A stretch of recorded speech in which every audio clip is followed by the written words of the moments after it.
யோகா பயிற்றுனர் பி இளவரசி அவர்களுடன் நேர்முகம் கேட்கலாம். வணக்கம் சகோதரிகளே, இன்றைய வளையோசை நிகழ்ச்சியில யோகா பயிற்றுனர் பி இளவரசி அவர்களை சந்திக்க போறோம். இன்றைக்கு மிகவும் பேசப்படுகின்ற ஒரு விஷயம் யோகா. ஆரோக்கியமான வாழ்க்கையை வாழ வேண்டுமென்றால், நம்முடைய உடலும் மனமும் ஆரோக்கியமாக இருக்க வேண்டுமென்றால் நிச்சயமாக யோகா பயிற்சியை மேற்கொள்ள வேண்டும் என்று அனைத்து மருத்துவ நிபுணர்களுமே இன்று வலியுறுத்தி கொண்டிருக்கிறார்கள். அதனால இன்றைக்கு உலகெங்கிலுமே, நம்ம இந்தியாவில் மட்டும் இல்ல, உலகெங்கிலுமே நம்முடைய இந்தியாவின் பரம்பரை முறையான யோகா இன்றைக்கு உலகெங்கிலுமே பிரபலியமாகிவிட்டது. மிகவும் வளர்ச்சி அடைந்த மேலை நாடுகளில் கூட இன்று இந்த யோகா முறைகளை பின்பற்றுவோரும் அதனால் பலனடைந்தவோரும் நிறைய பேர் இருக்கிறார்கள். நம்ம நாட்டிலையும் கூட இன்றைக்கு யோகா பள்ளிகளும் யோகா பயிற்றுனர்களும் நிறைய பேர் இருந்து கொண்டிருக்கிறார்கள். அவர்களால் நிறைய பேருக்கு நல்வாழ்வு அளிக்கவும் முடிகிறது. இன்றைக்கு நிகழ்ச்சியில நாம இளவரசி அவங்களை சந்திக்க போறோம். அவங்க இங்க காரைக்கால்ல யோகா பயிற்றுனரா இருக்காங்க. எப்படி அவங்க யோகா கத்து கொடுக்கறாங்க, இதுல என்னென்ன முறைகள்லாம் இருக்கு, இப்போ யோகா படிப்பதனால், இந்த முறைகளை பின்பற்றுவதனால் நமக்கு என்ன நன்மை கிடைக்கிறது அப்படிங்கறதெல்லாம் விவரமா இன்னைக்கு இளவரசி அவங்களுக்கு தெரிஞ்சுக்க போறோம். வணக்கம் இளவரசி. வணக்கம் மேம். நீங்க காரைக்கால்ல யோகா பயிற்றுனராக இருக்கிறீங்க அப்படின்னு கேள்விப்பட்டோம். எவ்வளவு வருஷ காலமாக இந்த மாதிரி பயிற்று யோகா சொல்லி கொடுத்துட்டு இருக்கீங்க? 5 வருட காலமாக நாங்க யோகா பயிற்சி சொல்லி கொடுத்துட்டு இருக்கோம். பள்ளிகள்லயும் நடத்திட்டு இருக்கோம், தனிப்பட்ட முறையில ஒரு நிறுவனத்திலயும் நடத்திட்டு இருக்கீங்க. சரி, இப்ப 5 வருடங்களாக நீங்க கத்து கொடுத்துட்டு இருக்கீங்க. நீங்க எப்ப கத்துக்க ஆரம்பிச்சீங்க யோகா? உங்களுக்கு ஏன் யோகா படிக்கணும்னு ஆர்வம் வந்தது? நான் 10 வருடங்களா யோகா பண்ணிட்டு இருக்கேன். நான் படிக்கும்போது எங்க ஸ்கூல்ல இந்த மாதிரி யோகா சொல்லி கொடுத்துட்டு இருந்தாங்க. ஸ்கூல் எங்க படிச்சீங்க? நான் வடலூர்ல எஸ்கேவி ஹையர் செகண்டரி ஸ்கூல்ல படிச்சேன். ராமலிங்க வள்ளலாரின் வடலூர்ல படிச்சிருக்கீங்க. சரி. அப்போ அது படிச்சு முடிச்சுட்டு அதுக்கப்புறம் காலேஜ் படிக்கும்போது அப்போ அதோட பண்ண முடியல, விட்டாச்சு. ஃபேமிலின்னு வரும்பொழுது அப்ப வர பிரச்சனை எல்லாம் சந்திச்சு அதுல இருந்து வெளியில வரணும் அப்படின்னும் போது சரி நம்ம திருப்பி அந்த யோகா முறையை பின்பற்றதுக்காக நான் எம்எஸ்சி யோகா திருப்பி படிக்க ஆரம்பிச்சேன். முறையா படிச்சேன். அண்ணாமலை யூனிவர்சிட்டியில முறையா படிச்சு பயிற்சி எடுத்துட்டு இருந்தேன். அதுக்கப்புறம் அதை முறையா எல்லாருக்கும் சொல்லி கொடுக்கணும், நம்ம கத்துக்கிட்ட ஒரு விஷயம் பெண்களுக்கு போய் சேரணும்ன்ற ஒரு எண்ணத்துல கிளாஸ் எடுத்து சொல்லி கொடுத்துட்டு இருக்கோம். சரி, இப்ப நீங்க எம்எஸ்சி யோகான்னு சொல்லும் பொழுது எங்களுக்குமே அந்த படிப்பை பத்தி தெரிஞ்சுக்கணும்னு ஆர்வம் வருது. இப்ப எம்எஸ்சி யோகாங்கிறது வழக்கமான அதர் எம்எஸ்சி மாதிரி 2 வருஷம் படிப்பா? எப்படி அது? 2 வருஷம் படிப்பு தான். 2 வருஷம் படிப்பு. அதுக்கு எப்படி நீங்க ரெகுலர் கிளாஸ் அண்ணாமலை யூனிவர்சிட்டிலேயே போய் படிச்சீங்களா? ஆமா, ரெகுலராவே படிச்சது. போய் யோகாவை முறைப்படி கத்துக்கணும்ன்றதுக்காகவே அங்க படிச்சுட்டு நம்ம முடிச்சிருக்கோம். அது இப்ப எம்எஸ்சி யோகா முடிச்சா நீங்க யோகா பயிற்றுனரா பணியாற்றிடலாம். கண்டிப்பா. இப்ப எம்எஸ்சி யோகா முடிச்சிட்டீங்க, அதுக்குள்ள அவங்க திருமணமாகி ஃபேமிலி லைஃபும் வந்துருச்சு. அப்புறம் எப்ப ஸ்டார்ட் பண்ணீங்க இந்த மாதிரி யோகா கத்து கொடுக்கறது? அது படிச்சதோட மட்டும் இல்லாம முறையா நம்ம ஒரு ஆசிரியர்கிட்ட பயிற்சியை அடையணும்ன்றதுக்காக காரைக்கால் யோகாசன அசோசியேஷன்ல சேர்ந்து மாஸ்டர் சனர்குமார் அவர்கிட்ட முறையா கத்துட்டு இருக்கேன். இப்போ அவங்க மூலமா எல்லாருக்கும் இப்ப பெண்களுக்கு எல்லாம் நாங்க சொல்லி கொடுத்துட்டு இருக்கோம். சரி, இப்ப நீங்க ஸ்கூல்ல கத்து கொடுக்கறீங்க அப்படின்னு சொன்னீங்க. பள்ளிகள்ல போய் கத்து கொடுக்கறீங்களா? யோகா கத்து கொடுக்கறீங்களா? ஆமா, பள்ளி எல்லா குழந்தைகளாலையும் வர முடியாது. அதனால நாங்களே ஸ்கூல்ல போய் எல்லா குழந்தைகளுக்கும் இந்த யோகா பயிற்சி அவங்களுக்கு அளிக்கிறதுக்காக ரெகுலரா சொல்லி கொடுத்துட்டு இருக்கோம். அப்படி காரைக்கால்ல எத்தனை ஸ்கூல்ல நீங்க யோகா பயிற்றுனரா கிளாஸ் எடுத்துட்டு இருக்கீங்க? இப்போதைக்கு ஒரு 3 பள்ளிகள்ல எடுத்துட்டு இருக்கோம். ஒரு வாரத்துக்கு எவ்வளவு டைம் எடுப்பீங்க? எவ்வளவு மணி நேரம் எடுப்பீங்க? அது எல்லா குழந்தைகளுக்கும் போய் சேரணும்ன்றதுக்காக ஒவ்வொரு கிளாஸ்லயும் வாரம் முழுவதும் எடுத்துட்டு இருக்கோம். அது பாடத்திட்டத்துக்குள்ளேயே வந்துடுறது. பாடத்திட்டத்துக்குள்ளேயே வந்துடும். ஒரு கணக்குக்கு ஒரு பீரியட்ங்கிற மாதிரி யோகாக்கு ஒரு பீரியட் வச்சுட்டாங்க. அந்த பீரியட்ல நீங்க அந்த ஸ்கூலுக்கு போய் ஸ்கூல்ல போய் 1 மணி நேரம் யோகாக்காகவே தனியா சொல்லி கொடுத்துட்டு இருக்கோம். சரி, இப்ப ஸ்கூல்ஸ்ல எடுக்கிறதுக்குன்னா இப்ப 3 ஸ்கூல்ல எடுக்கிறீங்கன்னு சொல்றீங்க. இதை தவிர உங்க வீட்லயும் யோகா எடுக்கிறீங்களா? வீட்ல எடுக்கல, தனியா யோகா சென்டராவே வச்சு நாங்க எடுத்துட்டு இருக்கோம். அப்படியா? உங்க யோகா சென்டர் எங்க இருக்கு? மஸ்தான் பள்ளி வீதியில இருக்கு. காரைக்கால் மஸ்தான் பள்ளி வீதியில இருக்கு. பெண்களுக்காக மட்டும்னா டெய்லி எவ்வளவு நேரம் எடுக்கிறீங்க? எந்த அவர்ஸ்ல எடுக்கிறீங்க? யோகா காலையில 10 to 12 எடுத்துட்டு இருக்கோம் பெண்களுக்கு. ஏன்னா அப்பதான் அவங்களுக்கு கன்வீனியன்ட்டா இருக்கும், ஃப்ரீயான டைம். குழந்தைங்களா ஸ்கூலுக்கு அனுப்பிச்சிட்டு அதுக்கப்புறம் வரும்போது அவங்க மைண்ட் ரிலாக்ஸா இருக்கும், அவங்க சொல்றத கவனிக்க முடியும். வீட்டுல அந்த ப்ராப்ளம் இந்த ப்ராப்ளம் இல்லாம முழுமையா அதை அவங்க என்ஜாய் பண்ணி செய்ய முடியும். அதனால 10 to 12 வச்சிருக்கீங்க. 10 to 12 வச்சிருக்கோம். இப்போ உங்கள்கிட்ட எத்தனை பெண்கள் யோகா படிச்சுக்கிட்டு இருக்காங்க? ஒரு 20 பெண்கள் படிச்சிட்டு இருக்காங்க. இப்ப இந்த யோகா பயிற்றுவிக்கிறதுக்கு உங்களுக்கு எவ்வளவு நாள் தேவைப்படுறது? அது அவங்களுடைய ஆர்வத்தை பொறுத்துதான் இருக்கு. சில பேர் நோயோட வராங்க இல்லையா, அவங்களுக்கு அது சரி பண்றதுக்கு கொஞ்சம் டைம் எடுத்துக்கும். அவங்க எந்த அளவுக்கு அதை ஆர்வமா அதை செய்யறாங்களோ அதுக்கு தகுந்த போல நம்ம அவங்களுக்கு ஈஸியா செஞ்சு கொடுக்கலாம். கால் வலி, நிறைய ப்ராப்ளம். இப்ப நீங்க சொல்லிட்டு இருந்தீங்க நோயோட வருபவங்களுக்கு யோகா கத்து கொடுக்கறதுக்கு கொஞ்சம் நாள் ஆகும் அப்படின்னு சொல்லிட்டு இருந்தீங்க. இப்ப எந்த விதமான நோய்கள்ல இருந்து அவங்க விடுபடுறதுக்கு யோகாவை நாமெல்லாம் பயிற்சியா எடுத்துக்கலாம்? நோய்கள் அப்படின்னு பாத்தீங்கன்னா ஒரு ஹிப் பெயின் இருக்கு, நிறைய பெண்களுக்கு தூக்கம் இல்லாம இருக்கும், அல்சர், சுகர், அவங்க என்ன மாதிரி எல்லா நோய்களுக்குமே இதுல ஒரு தீர்வு கண்டிப்பா இருக்கு. இப்போ உங்கள்கிட்ட வர பெண்கள்கிட்ட நீங்க அவங்க நல்ல ஹெல்த்தியா எந்த விதமான ப்ராப்ளம்ஸும் இல்லாம இருந்தா அவங்களுக்கு ஈஸியா நீங்க யோகா டீச் பண்ணிருவீங்க. சப்போஸ் ஏதாவது உடல் உபாதைகள் அந்த மாதிரி இருந்தா கொஞ்சம் நாள் ஆகும்னா அதை சரி பண்ணிடலாம். அவங்களுக்கு கொஞ்சம் வலியோட இருக்காங்க இல்லையா, அதை அவங்களை அழகா கொண்டுட்டு போயிட்டு ஈஸியான முறையில அவங்களுக்கு உடல் அளவுல தீர்வு காணுறது கொஞ்சம் லேட் ஆகும். சரி, இப்ப பேசிக்கா ஒரு क्वेश्चन உங்கள்ட்ட கேக்குறேன். What is yoga? யோகா அப்படின்னா என்னென்ன முறைகள் இருக்கு? யோகா என்பது உடல், உயிர், மனம் இவைகளை இணைக்கும் ஒரு பாரம்பரிய சொல். யோகாவை நாம் தொடர்ந்து பயிற்சி செய்வதால் நமக்கு சாந்தம், மனநிறைவு, உடல் நலம் எல்லாமே நல்லபடியா இருக்கும். யோகா என்ற சொல் யுஜ்ல இருந்து தான் நமக்கு தோன்றிட்டு, அதை நம்ம தமிழ்ல இணைத்தல், ஒன்றுபடுத்துதல், ஒருமுகப்படுத்துதல் சொல்லுவோம். மனதை ஒருமுகப்படுத்துதல். யோகாவுக்கும் மெடிடேஷனுக்கும் என்ன வித்தியாசம்? யோகா என்பது உடல் அளவுல நம்ம செய்யக்கூடிய விஷயம். மெடிடேஷன் முதல்ல தியானம் பண்ணணும். மனதை ஒருநிலைப்படுத்தி உடலும் மனதையும் ஒரு சேர வைத்ததுக்கு அப்புறம் நம்ம ஒரு சரி யோகா பண்றதுக்கு நம்ம தயாராகிறோம். அது ஆரம்ப ஸ்டேஜ். Meditation beginning. அடுத்தது அப்ப உடல் எல்லாமே ரெடியாக இருக்கும்போது நம்ம யோகா பண்ணும்போது நமக்கு எல்லாமே செய்ய முடியும். இப்ப மெடிடேஷன் பிகினிங் ஆஃப் யோகா அப்படின்னு சொன்னீங்க. இப்ப யோகால என்னென்ன ஸ்டெப்ஸ் இருக்கு, எந்தெந்த முறைகள்ல நீங்க யோகாவை டீச் பண்றீங்க? நார்மலா ஒரு பயிற்சிக்கு ஒரு பெண் உங்கள்ட்ட யோகா கத்துக்கிட்டாங்கன்னா ஒரு நாளைக்கு உங்களுக்கு எவ்வளவு நேரம் டீச் பண்ணுவீங்க? அந்த நேரத்துக்குள்ள உங்களுக்கு என்னென்ன சொல்லி கொடுப்பீங்க? குறைஞ்சது 1 மணி நேரம் ஆகும் மேம் யோகா பண்றதுக்கு. முதல்ல வந்தோடனே மனசு அவங்க வெளியில நிறைய விஷயங்களை பார்த்துட்டு வரும்போது ஒரு பதட்ட நிலை எல்லாம் இருக்கும். அவங்கள அமைதி நிலையில உட்கார வச்சு அவங்கள மூச்சு பயிற்சி செய்ய வைப்போம். மூச்சு பயிற்சி செய்யும் போது மனசு ஓரளவுக்கு ஒடுங்கும் இல்லையா, அதுக்கப்புறம் மெதுவா எழுந்து வார்ம் அப் செய்ய வைப்போம். எடுத்தோடனே யோகா முறைக்கு போகக்கூடாது. அவங்களால செய்ய முடியலன்னும் போது அவங்களுக்கு அடுத்தது வரலாமா வேணாமான்ற ஒரு சிந்தனை ஏற்படும். வார்ம் அப் செஞ்சுட்டு ஒரு பிளெக்சிபிலிட்டி உடம்புல வரும்போது அதுக்கப்புறம் ஆசனாஸ்க்கு போவோம். ஆசனா போயிட்டு அவங்களுக்கு கொஞ்சம் கொஞ்சமா பயிற்சி வரும். எல்லாருக்குமே ஒரே டைம்ல வரும்னு சொல்ல முடியாது. அவங்க வர வைக்கிறதுக்காக தான் நாங்க இருக்கோம். அதாவது உடம்பு ஆசனாஸ்லாம் உடம்பு வளையணும். அது ஒரு பெரிய விஷயமா எல்லாம் நினைச்சிட்டு இருக்காங்க. அப்படி கிடையவே கிடையாது. எல்லாருக்குமே நம்மளால செய்ய முடியும். அத முறைப்படி நம்ம ஒரு ஆசிரியர்கிட்ட போய் கத்துக்கும் பொழுது நம்மளால செய்ய முடியும். இப்ப குறைந்தது 20 பெண்கள் உங்கள்ட்ட யோகா கற்க வராங்கன்னு சொன்னீங்க. இப்ப ஒவ்வொருத்தரும் ஒவ்வொரு பேக்ரவுண்ட்ல இருந்து வருவாங்க, ஒவ்வொரு சூழ்நிலையில வருவாங்க. அவங்க வரும்போது சில பேர் காமா வருவாங்க, சில பேர் ரொம்ப பதட்டமா இருப்பாங்க, சில பேர் ஸ்கூலுக்கு குழந்தை அனுப்பிச்சு ஏதாவது ப்ராப்ளமா இருக்கும், இல்ல வீட்டுல ஏதாவது ப்ராப்ளமா இருக்கும், உடனே சேர்வாங்க. ஒவ்வொருவரும் டிஃபரெண்டான மனநிலையில வருவாங்க. எல்லாரையும் எப்படி ஒரே ஸ்டேஜுக்கு கொண்டு நீங்க யோகாவை ஆரம்பிக்கிறீங்க? அமர்ந்த உடனே அவங்களுக்கு தெரியும் ஒரு யோகா சென்டருக்கு தான் நம்ம வரணும் போது அவங்க மனசு ஓரளவுக்கு அமைதியா தான் வருவாங்க. வீட்டுல எவ்வளவு ப்ராப்ளம் இருந்தாலும் நம்ம தியான முறைப்படி செய்யும் போது அவங்க பாதி கியூர் ஆயிடுவாங்க. அப்ப மீதி இருக்கிற விஷயங்கள் நம்ம ஆசனாஸ் அந்த மாதிரி சொல்லும் போது கொஞ்சம் ஸ்பீச் கொடுப்போம். எப்படி லைஃப்ல இருக்கணும், நீங்க குழந்தைங்கள்ட்ட இவ்வளவு டென்ஷனா இருக்கிறது வேண்டாம், நம்ம எவ்வளவு அமைதியா இருந்தாதான் நம்ம குடும்பத்தை நம்ம பாத்துக்க முடியும் அப்படின்ற விஷயங்கள்லாம் சில பொதுவாக நாங்க பேசுவோம். பேசுனதுக்கு அப்புறம் தான் நம்ம யோகாவே ஆரம்பிப்போம். இப்ப உங்கள்கிட்ட யோகா பயிற்சி எடுத்துக்கணும்னா குறைந்தபட்சம் எவ்வளவு நாள் ஆகும்? அதாவது 2 மாசம் 3 மாசம் அதை ஒருத்தர் ஃபுல்லா கம்ப்ளீட் பண்ணணும்னா எவ்வளவு நாள் ஆகும்? நாட்கள் அப்படின்றதெல்லாம் கிடையாது. அவங்களுடைய இன்ட்ரெஸ்ட் பொறுத்து சீக்கிரமா ஒருத்தவங்களுக்கு ஒரு வாரத்திலே ஒரு விஷயம் சரியாயிடும், ஒரு நோய் குணமாயிடும். சில பேர் அதை தொடர்ந்து செய்ய மாட்டாங்க. வீட்டுல இருக்கிற பிரச்சனைய மனசுல வச்சுட்டு செய்யாமலே இருக்கும்பொழுது அவங்களுக்கு அது நாளாகும். இல்ல இப்ப ஒருத்தருக்கு ஒரு உடல் உபாதையோட வந்தான்னா ஒருத்தருக்கு 2 மாசத்துல அது சரியாயிடுறது யோகா பயிற்சியில, இன்னொருத்தருக்கு 4 மாசத்துல சரியாயிடுறது. இப்ப ப்ரிவென்ஷன் இஸ் பெட்டர் தென் கியூர்ங்கிற மாதிரி ஹெல்த்தியா இருக்கிறவங்க நாம உடலும் மனமும் இன்னும் ஹெல்த்தியா இருக்கணுங்கிறதுக்காக யோகா பயிற்சிக்கு வருவாங்க இல்லையா, அவங்களுக்கு இந்த யோகாசனத்தினால என்ன நன்மை? கண்டிப்பா வாழ்நாள் முழுவதும் ஆரோக்கியமா தான் இருப்பாங்க.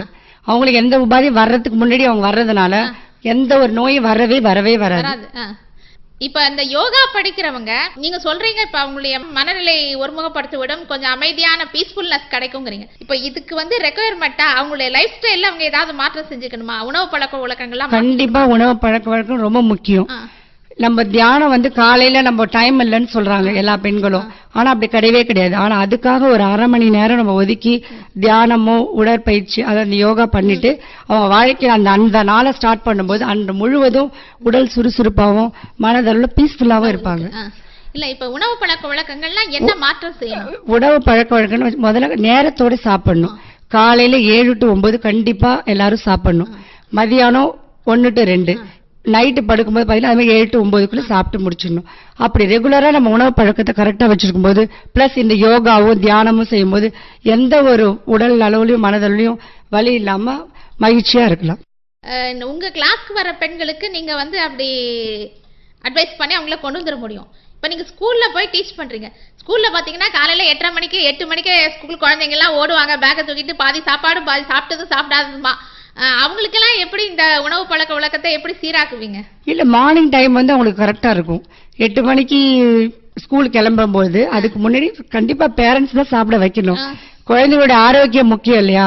அப்போ நம்ம தான் குழந்தைங்கள காலையிலே ஏஞ்சி யோகா பண்ண வச்சு கரெக்டான டைமுக்கு உணவு கொடுத்து அவங்கள நம்ம தான் சரி பண்ணணும். ஓஹோ. இப்ப நீங்க ஸ்கூல்ஸ்ல கத்து கொடுக்குறீங்க, ஸ்கூல்ல ஒரு பாடமாவே வச்சிருக்காங்க அப்படின்னு சொல்றீங்க.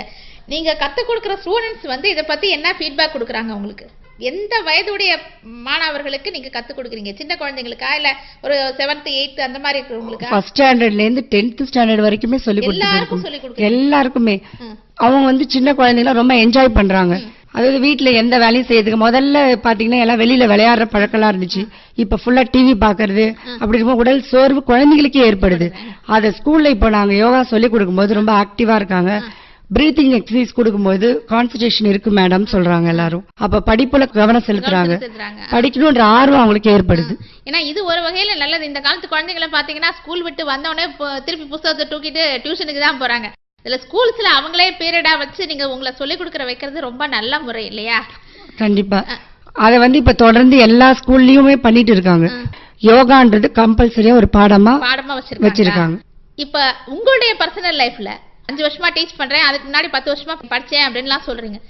ஆஸ் அ உமன் உங்களுடைய பர்சனல் லைஃப்ல யோகானால என்ன நன்மை? நிறைய நன்மைகள் ஏற்பட்டிருக்கு. அதாவது குடும்ப வாழ்க்கையில நமக்கு நிறைய பிரச்சனைகள் வரும். 2 வயது சைட்ல இருந்து வரும், குழந்தைகளால வரும். அப்ப வந்து நம்ம டென்ஷன் ஆனாக்க நம்ம உடல் அளவோடு மனதோடு பாதிக்கப்படுறோம். அதை எப்படி சரி பண்றதுன்றதுக்காக நம்ம யோகா செஞ்சுட்டு இருக்கிறோம். காலையில வந்து ஒரு அரை மணி நேரம் பிராணாயாமம் செய்யணும், ஒரு அரை மணி நேரம் யோகா முடிச்சுட்டு அந்த வேலையை ஸ்டார்ட் பண்ணும்போது மனதில் குழந்தைகிட்ட முதல்ல நம்ம அன்பா இருக்கிறோம். அவங்கள டென்ஷன் காட்டாம இதை செய் அப்படின்னு அதுங்களுக்கு எப்படி பக்குவமா சொல்லணுன்ற ஒரு விஷயங்கள்லாம் நமக்கு நிறைய புரியுது. எல்லா பெண்களுமே கண்டிப்பா இந்த யோக முறையை கத்தே ஆகணும். இப்ப நீங்க ஒரு தாயா இருக்கும்போது உங்களுக்கு எத்தனை குழந்தைங்க இருக்காங்க? 2 குழந்தைங்க இருக்காங்க. School going சில்ட்ரனா? எஸ், 9th படிக்கிறாங்க. பையன் வந்து 7th ஸ்டாண்டர்ட் படிக்கிறாங்க. இப்ப பொண்ணும் பையனுக்கும் நீங்க எப்படி யோகாவை கத்து கொடுத்தீங்க? காலை டைம்ல அவங்க வந்து ஃபர்ஸ்ட் எல்லாருமே வந்து ஒரு இன்ட்ரெஸ்ட் இல்லாம தான் இருப்பாங்க. நம்ம காலையில அதனுடைய பெனிஃபிட்ஸ் நம்ம சொல்லி அவங்களுக்கு காலை டைம்ல கொஞ்சம் ஒரு மணி நேரம் யோகா பண்ணா அதனுடைய ரிசல்ட் அவங்களே சொல்லும்போது அது அவங்க பழக்கமா செஞ்சிட்டு இருக்காங்க. டெய்லி செய்யறாங்க. சரி, இப்ப அவங்களுக்கும் சொல்லி கொடுக்குறீங்க, ஸ்கூல்ல போய் சொல்லி கொடுக்குறீங்க, பெண்களுக்கு சொல்லி கொடுக்குறீங்க. இப்படி சொல்லி கொடுக்கறதே உங்களுக்கு யோகா எக்ஸசைஸா இருக்கா? இதை தவிர நீங்க யோகா தனியா பண்றீங்களா? இதை தவிர காலையில நாங்க தினமும் செஞ்சாதான் வந்து நமக்கு ஒரு மைண்ட் பீஸா இருக்கும். அதுக்கப்புறம் போய் ஸ்கூல்ல மத்தவங்களுக்கு எல்லாம் சொல்லி கொடுத்து. சரி, முக்கியமான கேள்வி, வாட் அபவுட் யுவர் ஹஸ்பண்ட்? உங்க ஹஸ்பண்ட் வந்து உங்களுக்கு இதுக்கு சப்போர்ட் பண்றாரா? அவர் எப்படி? கண்டிப்பா அவங்களுடைய சப்போர்ட்னாலதான் நான் இந்த அளவுக்கு வந்திருக்கேன். வெட்டரி டாக்டரா இருக்காங்க, தனசேகர் அவங்க பேரு. அவங்க அக்குபஞ்சர் கிளினிக் வச்சிருக்காங்க. சரி, அவங்க யோகா பண்றாங்களா? நீங்க அவங்கள கன்வர்ட் பண்ண இல்ல, அவங்களும் இதுல கண்டிப்பா முழுமையா இருக்காங்க. யோகால இருக்காங்க. ஓஹோ, அப்ப குடும்பமே யோகா குடும்பம் சொல்லிட்டீங்க. கண்டிப்பா. சரி, இப்ப ஒரு குடும்ப தலைவியா இருக்கீங்க, குழந்தைங்க 2 பேர் இருக்காங்க, ஸ்கூல் கோயிங் சில்ட்ரன். ஹஸ்பண்ட் வந்து முக்கியமான டாக்டரா இருக்காரு. அப்படி இருக்கும்போது உங்க குடும்ப பொறுப்புகள் எல்லாம் கவனிச்சுட்டு எப்படி யோகா சொல்லி கொடுக்கறதுக்கு உங்களுக்கு டைம் கிடைக்கிறது? அதுக்குதான் காலை நேரத்துல நம்ம மனதை ஒருநிலைப்படுத்தி தியானம் பண்ணிட்டு காலையில பிள்ளைங்களாம் அமைச்சிட்டு காலை நேரத்துல பெண்களுக்கு யோகா பயிற்சி சொல்லி கொடுத்துட்டு மதியானம் கிடைக்கிற டைம்ல பிள்ளைங்களுக்கு ஸ்கூல்ல போய் சொல்லி கொடுத்துட்டு இருக்கோம். இது ரொம்ப சந்தோஷமா நாங்க செஞ்சுட்டு இருக்கோம். இப்ப உங்கள்கிட்ட படிக்கிற பெண்கள் இது வரைக்கும் எத்தனை பெண்களுக்கு சொல்லி கொடுத்திருப்பீங்க? ஒரு பேட்ச்ல 20 பேர் வராங்கன்னா அவங்க கியூர் ஆயிடுவாங்க. அடுத்தது அவங்க வீட்லயே பயிற்சி பண்ணிட்டு இருப்பாங்க. திருப்பி அத மாதிரி வந்துட்டே தான் இருப்பாங்க. இவ்வளவுதான் அப்படின்னு ஒரு 50 பேர் இருப்பாங்க. நீங்க இப்ப கரெக்டா இருக்கிறவங்கள சொல்றீங்க. சுமார் 500 பெண்களுக்கு மேல யோகா பயிற்சி கொடுத்திருக்கேன்னு சொல்றீங்க. உங்கள்கிட்ட யோகா பயிற்சி பெற்ற மகளிர் வந்து உங்கள்கிட்ட ஃபீட்பேக் கொடுக்குறாங்களா? நாங்க யோகா பயிற்சி இங்க பெற்றதுனால எங்களுக்கு என்னென்ன பெனிஃபிட்ஸ் இருந்ததுன்னு சொல்றாங்களா? வந்து கண்டிப்பா நிறைய பேர் சொல்லியிருக்காங்க. இப்போ உங்ககிட்ட வந்ததுக்கு அப்புறம் எனக்கு இப்ப ஹிப் பெயின் இல்ல, சுகர் இல்ல, அவங்கவுங்க நோய் என்னென்ன இருந்துச்சோ அதெல்லாம் சரியாயிடுச்சு, நாங்க ரொம்ப சந்தோஷமா இருக்கோம், வீட்டுல இருக்கிற பிரச்சனை எல்லாம் எப்படி சமாளிக்கணும்ன்ற விஷயத்தையும் நாங்க கத்துக்கிட்டோம்ன்ற அளவுக்கு ரொம்ப சந்தோஷமா நிறைய பேர் சொல்லிட்டு இருக்காங்க. இப்ப எந்த ஒரு மருத்துவ முறைக்கும் பார்த்தா அதுக்கு ஒரு சைடு எஃபெக்ட்னு ஒண்ணு இருக்கும். இவங்க இதை செய்யக்கூடாது, இவங்க இந்த டேப்லெட் சாப்பிடக்கூடாது, இவங்க இந்த கேப்சூல முழுங்கக்கூடாது அப்படின்லாம் சொல்லுவாங்க. அப்ப யோகாவனால உண்மையிலேயே ஃபுல்லா நன்மைகள் தான் இருக்கா, இல்ல இதுல யாராவது செஞ்சு இதுக்கான எதிர்மறையான விளைவுகள் ஏதாவது வருதா? எதிர்மறையான விளைவுகள்னு எதுவுமே கிடையாது. அவங்க முறைப்படி செய்யாம அவங்க விருப்பத்துக்கு புக்கை பார்த்து அதை பார்த்து ஏதோ ஒண்ணு சொல்றாங்கன்னு செய்யும்போது கண்டிப்பா அதனுடைய சைடு எஃபெக்ட் இருக்கு. அப்ப வந்து முறையாக ஒரு பயிற்றுனர்கிட்ட முறையாக பயிற்றால்தான் அவங்களுடைய அந்த யோகாவுடைய பெனிஃபிட்ஸ் வந்து அவங்களுக்கு கிடைக்கும். கண்டிப்பா அதுக்கு வழிமுறைகள் இருக்கு இல்லையா, இதை இப்படிதான் பண்ணணும் அப்படின்ற முறைப்படி செய்யும்போது அதுக்கான பலன் அவங்களுக்கு கண்டிப்பா கிடைக்கும். இப்ப வந்து எல்லாருமே வந்து யோகா பண்ணலாமா? இப்ப யோகா பண்றதுக்கு வந்து வயது லிமிட்னு ஏதாவது இருக்கா? ஸ்கூல் ஸ்டூடெண்ட்ஸ்க்கு சொல்லி கொடுக்குறீங்கன்னு சொல்லிட்டீங்க. வயது முதிர்ந்தவர்கள் வரை யோகா செய்யறதுக்கான பயிற்சிகள் எல்லாமே இருக்கு. அதனால நம்ம வாழ்நாள் இருக்கும் வரை யோகா பண்ணிக்கொண்டே இருக்கலாம். கண்டிப்பா உடல் ஆரோக்கியமா இருந்து மனசளவுல யோகா பண்ணாக கண்டிப்பா சந்தோஷமா இருக்கலாம். இப்ப வந்து இத வந்து டெய்லி பண்ணணும்னு ஏதாவது கட்டாயம் இருக்கா? டெய்லி பண்ணாதான் பெனிஃபிட். சப்போஸ் நம்ம எங்கேயாவது போறோம், டிராவலிங் போறோம், ஒரு 4 நாள் டூர் போறோம், அந்த 4 நாள் பண்ண முடியல அப்படின்னா இதனுடைய பலன் வந்து குறைஞ்சு போயிடுமா? அதாவது அப்படி கிடையாது, டெய்லி பண்ண ரொம்ப நல்லது. இப்ப நம்ம டிராவல்ல போகும்போது அவங்களுக்கே தெரியும் உடல் சோர்வு இருக்குன்னு. அப்ப அவங்க என்ன பண்ணுவாங்க, ஆட்டோமேட்டிக்கா அட்லீஸ்ட் நைட் ஆச்சும் கொஞ்சம் ஒரு யோகா பண்ணிட்டு படுக்கணும்ன்ற எண்ணம் அவங்களுக்கே தோணும். இப்ப எனக்கு இந்த கேள்வி கேட்கும்போது இன்னொரு கேள்வியும் தோன்றது. இப்ப ஸ்கூல்ஸ்ல யோகா டீச் பண்றீங்கன்னு சொல்றீங்க. இப்ப ஸ்கூல் ஆனுவல் லீவ் விடும்போது ஒரு 2 மாசம் விடும்போது அந்த குழந்தைகளுக்கு நீங்க எப்படி டீச் பண்ணுவீங்க? அதுக்கும் பயிற்சி இருக்கு. சம்மர் வெக்கேஷன் சொல்லிட்டு அதுவும் பயிற்சி கொடுத்துட்டு வச்சிருக்காங்களா? 1 மாசம் ஃபுல்லா அந்த டைம்ல இன்னும் அதிகமா பண்ணுவாங்க. ஏன்னா ஃபுல் கான்சன்ட்ரேஷன் ஃபுல்லா யோகாவிலே நாங்க கொடுத்து அவங்க டிஸ்ட்ரிக்ட் லெவல், ஸ்டேட் லெவல்னு நாங்க கொண்டுட்டு போயிட்டு இருக்கோம். அதுக்கு காம்படிஷன் இருக்கா? கண்டிப்பா காம்படிஷன், இன்டர்நேஷனல் வரைக்கும் காம்படிஷன் இருக்கு. ஓஹோ, அப்ப வந்து இப்ப நீங்க ஸ்டூடண்ட்ஸ் தயார்படுத்திட்டு இருக்கீங்களா? தயார்படுத்திட்டு இருக்கோம். எல்லா குழந்தைங்களும் வந்து பண்ண முடியாது. அதுல கண்டிப்பா சில நல்ல குழந்தைகளை எடுத்து திறமையா பண்றாங்களோ அதுல முழுமையா இன்ட்ரெஸ்டா இருக்கிற குழந்தைகளை எடுத்து நாங்க இன்டர்நேஷனல் லெவலுக்கு கொண்டு போயிட்டு இருக்கோம். இது வந்து ஒரு முறையான போட்டி, அது மாவட்ட அளவுல, மாநில அளவுல, நேஷனல் லெவல்ல, இன்டர்நேஷனல் அப்படி முறையான போட்டிகள் நடந்துட்டு இருக்கு. நீங்க சொல்லிக் கொடுக்கிற ஸ்கூல் ஸ்டூடெண்ட்ஸ் யாராவது அந்த மாதிரி மாநில அளவுல அப்படி ஜெயிச்சிருக்காங்களா? நிறைய பேர் ஜெயிச்சிருக்காங்க. அப்படியா? எந்த ஸ்கூல்ல இருந்து குறிப்பிட்டு சொல்ல முடியுமா? ONGC ஸ்கூல் நிரவியில இருக்கிற ஸ்கூல்ல இருந்து நிறைய பேர் ஜெயிச்சிருக்காங்க. அத பார்த்துட்டு மத்த குழந்தைங்க நம்ம செய்யணும்ன்ற ஆர்வம் எல்லா குழந்தைகளுக்குமே வந்திருக்கு. ஏன்னா நம்மள பெரியவங்களை விட சின்ன குழந்தைங்களுக்கு அந்த ஆசனாஸ் பண்றது, யோகா பண்றது ரொம்ப பிடிக்கும். அதனால அவங்க நல்லா பண்ணி நம்மளும் ஸ்டேட் லெவல் போகணும், இன்டர்நேஷனல் லெவல் போகணும்னு ஆர்வமா இருக்காங்க. அப்ப வந்து சின்ன குழந்தைகளுக்கு யோகா கத்துக்கிட்டாங்கன்னா நிச்சயமா அவங்க இத ஒரு விளையாட்டாக எடுத்துக்கிறதுனால ஒரு ஸ்போர்ட்ஸ்ல அவங்க பாக்கி விளையாட்டு இப்ப டென்னிஸ், ஃபுட்பால் அந்த மாதிரி விளையாட்டுகளை ஷைன் பண்ணா எப்படி அவங்களுக்கு நல்ல ஆப்பர்ச்சுனிட்டிஸ் இருக்கோ அந்த மாதிரி இதுலயும் ஷைன் பண்ணாலே நல்ல ஆப்பர்ச்சுனிட்டி இருக்கு. அவங்க லைஃபே நிறைய பேர் சேஞ்ச் ஆயிருக்கு. இப்ப நீங்க வந்து உங்களுக்கு வந்து இவ்வளவு தூரம் யோகா பயிற்றா இருக்கீங்க, 10 வருஷமா நீங்க படிச்சிருக்கீங்க, 5 வருஷமா சொல்லி கொடுக்குறீங்க. உங்களுக்கு எப்போதாவது நம்ம இத சொல்லி கொடுத்துட்டே இருக்கோமே அப்படின்னு ஏதாவது மனசோர்வு இருக்கா? இல்ல இது வந்து ஃபுல் சாட்டிஸ்பாக்சன் இருக்கா உங்களுடைய பணியில? ஃபுல் சாட்டிஸ்பாக்சனோட தான் செஞ்சிட்டு இருக்கோம். இதுக்கப்புறம் இன்னும் நிறைய பேருக்கு சொல்லி கொடுக்கணும்ன்ற ஆர்வம் தான் இருக்கு. இன்னும் கத்துக்காத நிறைய பெண்கள் வீட்டுல டிவி பார்த்துட்டு தேவையில்லாம இருக்கும்போது அவங்களெல்லாம் எப்படி கொண்டு வரணும்ன்றதை இந்த நிலையத்தின் மூலமா அவங்களுக்கு கத்து பயனடையணும். இப்ப நீங்க மூச்சு பயிற்சி சொல்லிட்டீங்க, பிராணாயாமம், மூச்சு பயிற்சி சொல்லிட்டீங்க. சில எளிய யோகாசனங்களை ஜஸ்ட் எக்ஸ்பிளைன் பண்ணுங்க, எப்படி பண்ணுவீங்க அப்படின்ட்டு. இப்ப ஃபார் எக்ஸாம்பிள் பத்மாசனம்னு வச்சுக்கோங்க. இப்ப வலது கால் எடுத்து தொடையின் மேல போடணும், இடது காலை தொடையின் மேல போடணும். அந்த மாதிரி உட்காந்து நம்ம சின்முதிரை வச்சுட்டு நல்லா முதுகு தண்டு நிமிர்ந்து உட்காந்து பண்ற ஒரு யோகா மிக மிக நல்ல யோகா. அதுதான் ஈஸியஸ்ட். ஃபர்ஸ்ட் ஸ்டார்டிங்ல நம்ம ஒரு தியானம் பண்றதுக்கு முன்னாடி நம்ம அந்த பத்மாசனம் போட்டு தியானம் பண்ணா அதுக்கான ஆசனா தான் பத்மாசனம்.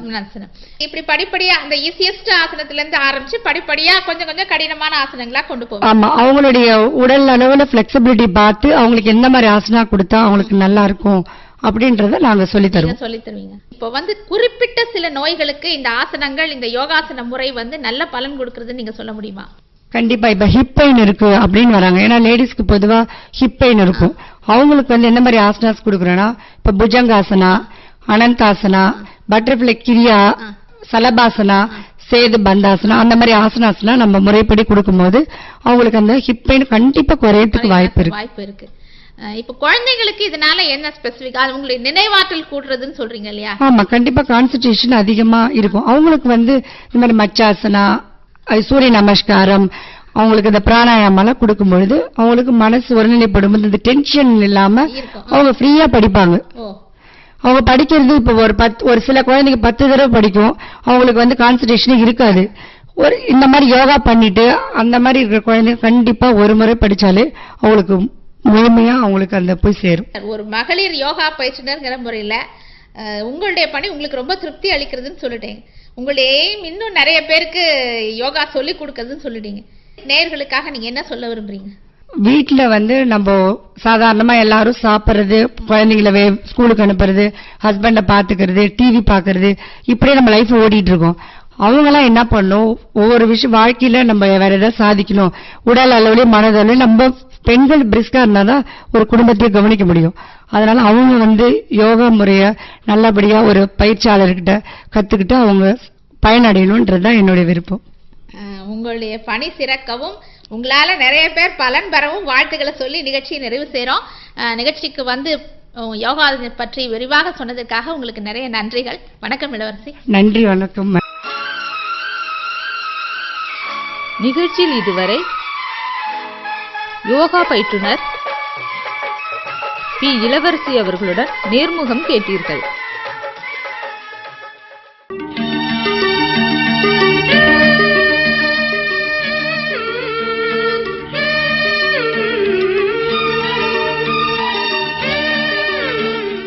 வளையோசை கேட்டீர்கள்.